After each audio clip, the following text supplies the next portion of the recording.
Bonjour à tous les amis et bienvenue sur ma chaîne YouTube. On se retrouve pour le premier quintet de la semaine sur l'hippodrome de Paris-Vincennes. On redescend nettement de catégorie avec le prix d'Amérique dimanche et le petit prix de série qui s'annonce. Le prix d'Ifto est à l'étude, 2007 Grande Piste, course E, course européenne, 17 partants. C'est un quintet extrêmement compliqué. Je pense que la course va chanter.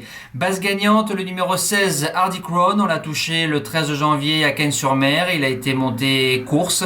Le cheval a fait sa valeur. Dans la foulée, il retombe sur un bel engagement. On le redéfère des 4 pour la deuxième fois. La première fois distancé à Cannes-sur-Mer. Sera mieux sur Vincennes.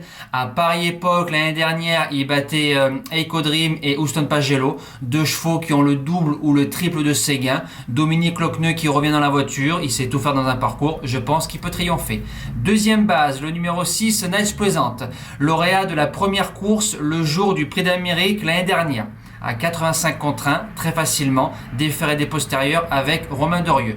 Il arrive avec 2 victoires à son compteur, donc il arrive en forme. On le défère des 4 pour la première fois, on remet Romain Dorieux, il a marché son 14-3 l'année dernière, s'il marche son petit 14, c'est un cheval aussi qui peut triompher. Premier outsider, le numéro 13, Ibiki Dowell, vient de gagner arrêté pour moi dans une course pick 5. J'ai bien vu ce qu'il a fait, c'est super. Cheval massif, il a tourné à 3, il a été gêné par Kevin Leblanc en début de ligne droite. Maintenant, ça va être un parcours de tenue. Si le cheval nous refait la même valeur, il va confirmer à coup sûr. Deuxième outsider, le numéro 4, Harry Descailleuls. Ça va être un coup de poker. Le 5 janvier, j'ai bien aimé sa course. Il a fait une faute après le tournant de Joinville. On l'a remis, il a recollé. Et dans la ligne droite, on a tiré toute la route. Donc il y avait du bon gaz. Peut-être il est meilleur sur des parcours de vitesse. Ça, j'en sais rien. Mais il est fautif. Mais s'il est sérieux, c'est un cheval qui va casser des jeux. Les secondes chances sont le numéro 12, Helios de Mésangy. Alors c'est un cheval délicat, mais qui a de la qualité. Il vient de bien courir le 24. On l'a ouvert. Peut-être meilleur, lui, à coup sûr à l'Autostar, mais bien préservé, sage. L'entraînement de Guelpa qui revient en forme, c'est un candidat pour les places.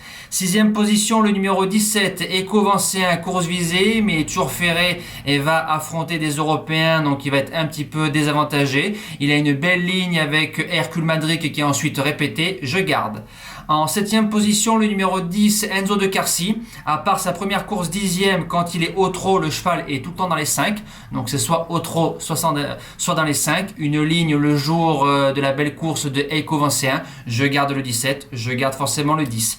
Et je termine avec une découverte, le 14, Bravissimo LP. Les lignes en Italie sont moyennes, les chronos aussi, mais on défère devant pour la première fois. On met Alexandre Abrivard, l'engagement est bon. Je me dis que sur un coup de drive, pourquoi pas, ça peut passer pour un lot. Voilà, nous les amis, c'est fini. On se dit à demain pour une toute nouvelle vidéo. Passez une excellente semaine. Merci à tous. Ciao!